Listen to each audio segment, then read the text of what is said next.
Hey Central, Pastor Buddy here. Hey, I pray that as you're walking through this 21 days of prayer and fasting, that God is doing some incredible things in your heart and God is doing some incredible things in your life so that God can do some incredible things through your life. You know, there's a story in Scripture that I love, and you see Jesus going through this town. And in this story, you read that there was this woman who was caught in the act of adultery.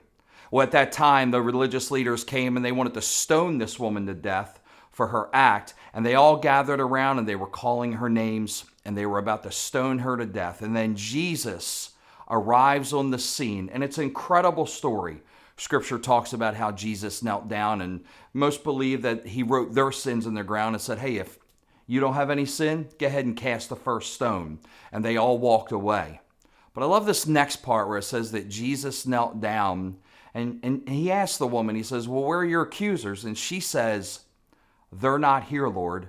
And Jesus makes an incredibly powerful statement when he says, neither do I accuse you either.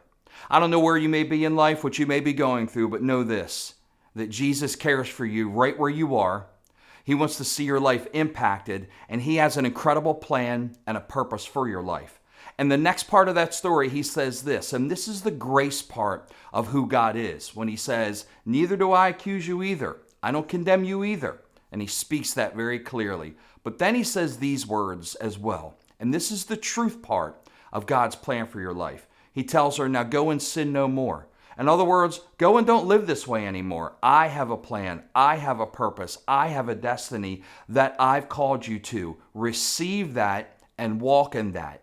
And I want to encourage you to do the same thing, that we serve a God of grace who says, I don't condemn you, but we also serve a God of truth who says, take my purpose, my plans, and allow them to come in your life so they can change your life right where you are, empower you to live the way that God has had for you since before the foundation of the world. God bless.